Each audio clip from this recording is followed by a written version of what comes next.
हमारी बदलती पृथ्वी स्थलमंडल की अनेक प्लेटों में विभाजित, जिन्हें स्थलमंडलीय प्लेट कहते हैं। आपको यह जानकर आश्चर्य होगा कि ये प्लेट हमेशा धीमी गति से चारों तरफ घूमती रहती है। प्रत्येक वर्ष केवल कुछ मिलीमीटर के लगभग पृथ्वी के अंदर पिघलते हुए मैग्मा में होने वाली गति के कारण ऐसा होता है। पृथ्वी के अंदर पिघला हुआ मैग्मा एक वृत्तीय रूप में घूमता रहता है, जैसा कि क्रियाकलाप में दिखाया गया है। प्लेट की इस गति के कारण पृथ्वी की सतह पर परिवर्तन होता है। पृथ्वी की गति को इन बलों के आधार पर विभाजित किया गया है, जिनके कारण ये गतियां उत्पन्न होती हैं। जो बल पृथ्वी के आंतरिक भाग में घटित होते हैं वे अंतर्जातीय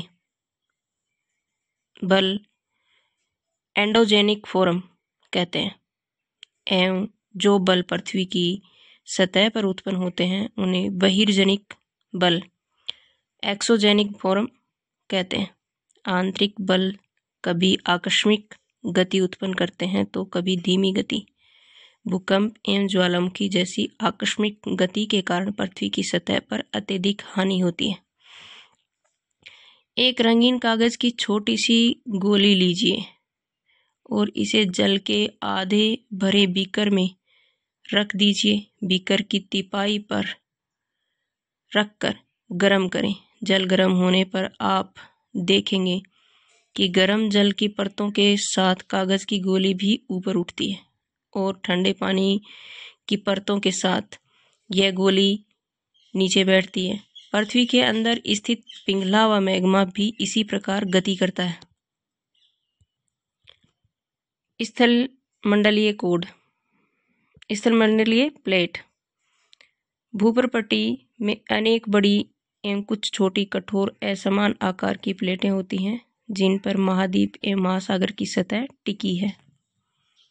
पृथ्वी की गतियां अंतर्जनिक बल और बहिर्जनिक बल। अंतर्जनिक बल में आकस्मिक बल और पटल निरूपण बल। आकस्मिक बल में भूकंप, ज्वालामुखी और भूस्खलन, और पटल विरूपण बल में पर्वत निर्माणकारी बल।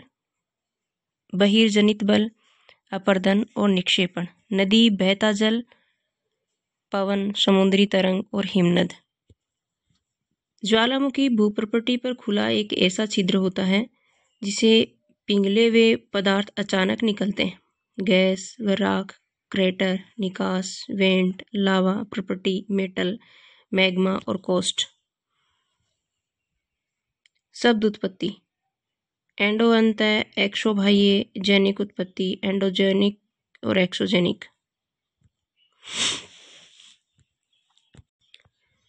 इस प्रकार स्थलमंडलीय प्लेटों की गति करने पर पृथ्वी की सतह पर कंपन होता है। यह कंपन पृथ्वी के चारों ओर गति कर सकता है। इस कंपन को भूकंप कहते हैं। भूप्रपट्टी के नीचे वह स्थान जहां कंपन आरंभ होता है उद्गम केंद्र कहलाता है। उद्गम केंद्र के भू सतह पर उसके निकटतम स्थान को अधिकेंद्रित कहते हैं। अधिकेंद्र से कंपन बाहर की ओर तरंगों के रूप में गमन करती है। अधिकेंद्र के निकटतम भाग को सर्वाधिक हानि एवं अधिकेंद्र से दूरी बढ़ने के साथ भूकंप की तीव्रता धीरे धीरे कम होती जाती है। एक बर्तन लें, उसे जल से भरकर ढक्कन से बंद कर दें तथा जल गर्म करने के लिए रख दें। अब कुछ मटर, चम्मच और मोती ढक्कन के ऊपर रख दें। क्या देखते हैं? जैसे ही जल का उबाल आता है, ढक्कन हिलने लगता है। जो वस्तुएं आपने ढक्कन के ऊपर रखी हैं उनमें कंपन होने लगता है, दाने नीचे जाते हैं और चम्मच के कंपन से ध्वनि उत्पन्न होते हैं। इसी भांति जब भूकंप आते हैं तो पृथ्वी में कंपन उत्पन्न होने लगता है। भूकंपीय तरंगें 3 प्रकार की होती हैं। पी तरंगे, अनुदैर्ध्य तरंगे, एस तरंगे, अनुप्रस्थ तरंगे, एल तरंगे, पृष्ठीय तरंगे। पी तरंगे अनुदैर्ध्य तरंगे एस तरंगे, अनुप्रस्थ तरंगे, एल तरंगे, पृष्ठीय तरंगे, इन तरंगों की गुणधर्म विश्वकोश से ज्ञात करने का प्रयास कीजिए।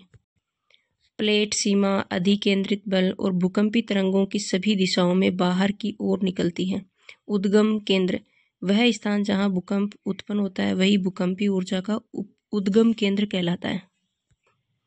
भूकंप का मापन एक यंत्र से किया जाता है जिसे भूकंप लेखी कहते हैं। भूकंप की तीव्रता रिएक्टर स्केल पर मापी जाती है। जिस भूकंप की तीव्रता 2.0 अथवा उससे कम होती है उसका प्रभाव नहीं के बराबर होता है। जिस भूकंप की तीव्रता 5.0 होती है वह वस्तुओं के गिरने की क्षति पहुंचा सकता है।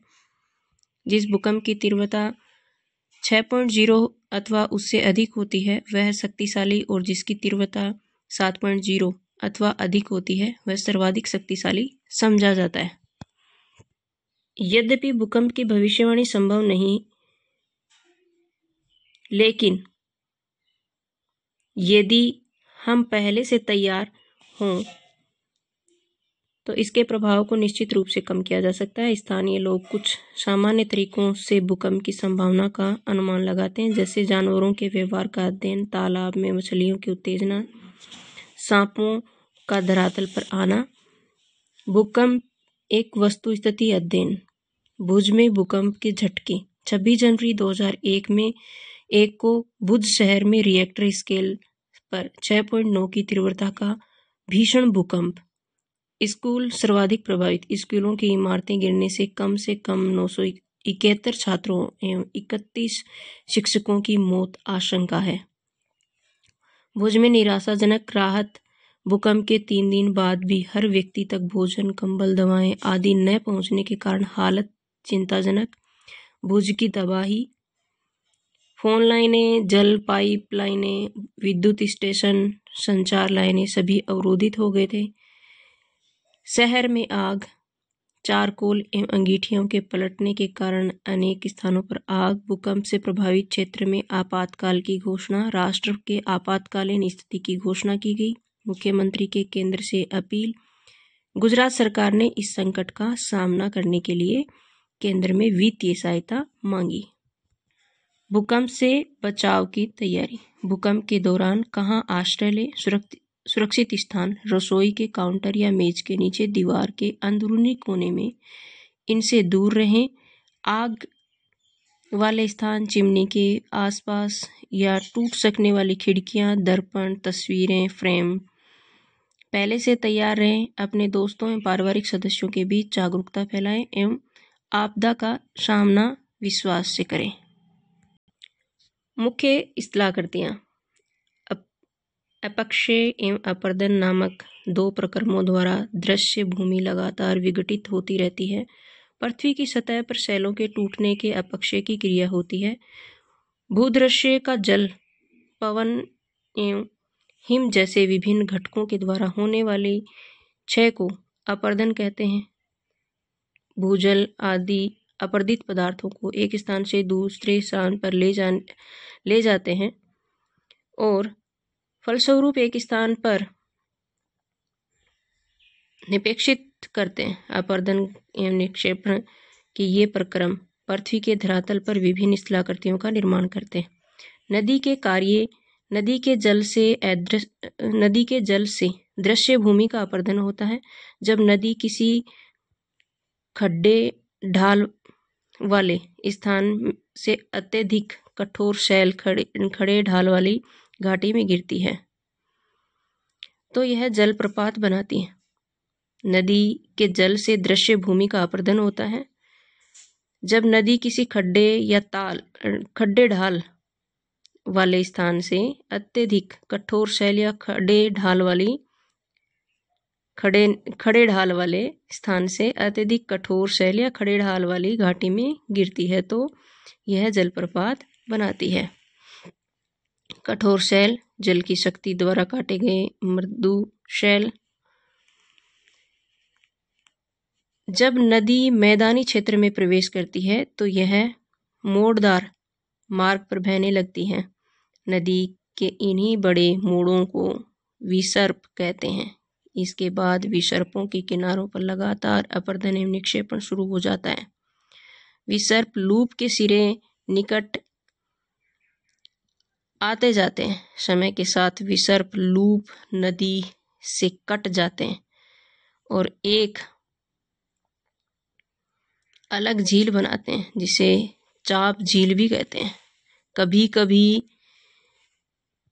नदी अपने तटों से बाहर बहने लगती है, फलस्वरूप निकटवर्ती क्षेत्रों में बाढ़ आ जाती है। बाढ़ के कारण नदी के तटों के निकटवर्ती क्षेत्रों में महीन मिट्टी एवं अन्य पदार्थों का निक्षेपण करती है। ऐसी मिट्टी एवं पदार्थों को अवसाद कहते हैं। इसे समतल उपजाऊ व बाढ़कृत मैदान का निर्माण होता है। नदी के उत्थित तटों का तटबंध कहते हैं। समुद्र तक पहुँचते पहुँचते नदी का प्रवाह धीमा हो जाता है तथा नदी अनेक धाराओं में विभाजित होती है। बाढ़ का मैदान, चापझील, विसर्प, तटबंध,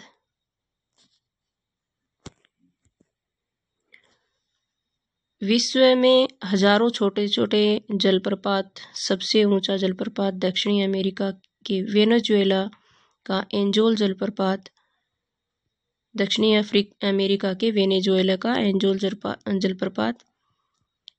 अन्य जलप्रपात उत्तरी अमेरिका में कनाडा तथा संयुक्त राज्य अमेरिका की सीमा पर स्थित नियाग्रा जलप्रपात है।